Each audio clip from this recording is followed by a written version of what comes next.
मैं अकेला ही चला था जानिबे मंजिल, मगर लोग साथ आते गए और कारवां बनता गया।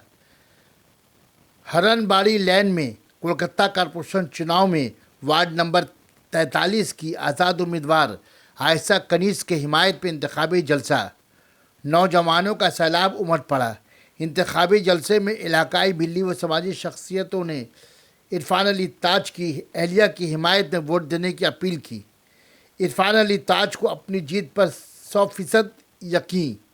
कहा, 21 दिसंबर को जश्न फतह मनाएंगे हम। कि राह में मुश्किलें बहुत हैं, राह में मुश्किलें बहुत हैं, मगर ठहरता कौन है। मौत कल आनी है, आज आ जाए, डरता कौन है। तेरे लश्कर के मुकाबिल मैं अकेला था, मगर फैसला 21 दिसंबर को होगा कि जीतता कौन है। फैसला 21 दिसंबर को होगा ना।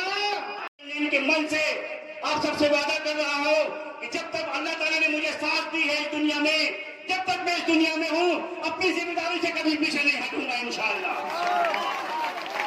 चाहे वो अम्फान हो, चाहे वो तूफान हो, चाहे वो लॉकडाउन हो, चाहे वो एनसीआर हो, चाहे वो एनपीआर हो, चाहे वो फांसी का तख्ता क्यों ना हो, ना कभी डरा हूं, ना कभी डरूंगा। इंशाअल्लाह इस बार हम लोग सब एक दूसरे के बारे में सोचेंगे इंशाअल्लाह।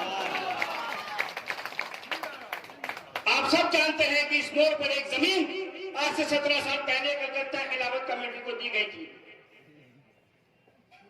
बट आज तक किसी में यह हिम्मत नहीं थी, किसी के अंदर ये ताकत नहीं या कुव्वत नहीं थी कि वो लोग जाके सवाल कर पाए कलकत्ता खिलाफत कमेटी से कि ये जमीन क्यों दी गई है, किस लिए दी गई है। आज तक आप लोग इसमें कुछ करते क्यों नहीं है, वजह क्या है।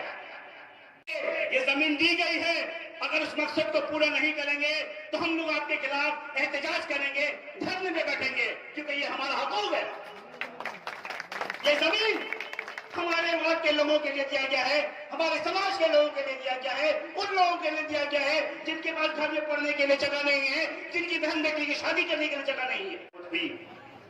कलकत्ता खिलाफत कमेटी के प्रेसिडेंट चेंज में हमारे बड़े भाई जावेद अहमद खान साहब आए, उनके साथ हम लोगों ने राब्ता कायम किया।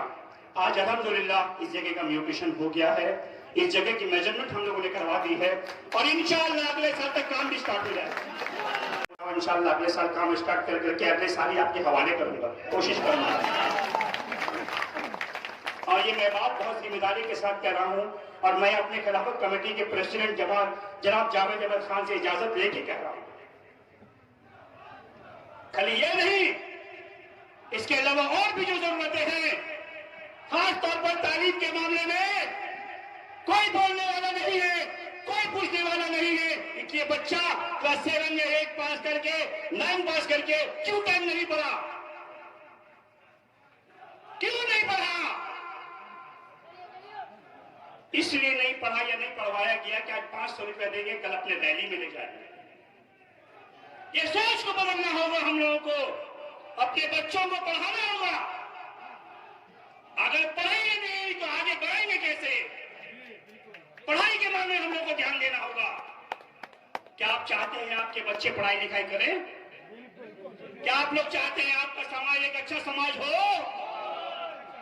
हम लोगों का साथ दीजिए। हम लोग इंशाअल्लाह अपने एरिया में इंशाअल्लाह जल्द से जल्द एक कोचिंग सेंटर इंतजाम करेंगे। एक से काम नहीं चलेगा दूसरा खोलेंगे, दूसरे से काम नहीं चलेगा तीसरा खोलेंगे, अपने बच्चों को पढ़ाएंगे। हम लोग पढ़ेंगे तभी तो आगे बढ़ेंगे।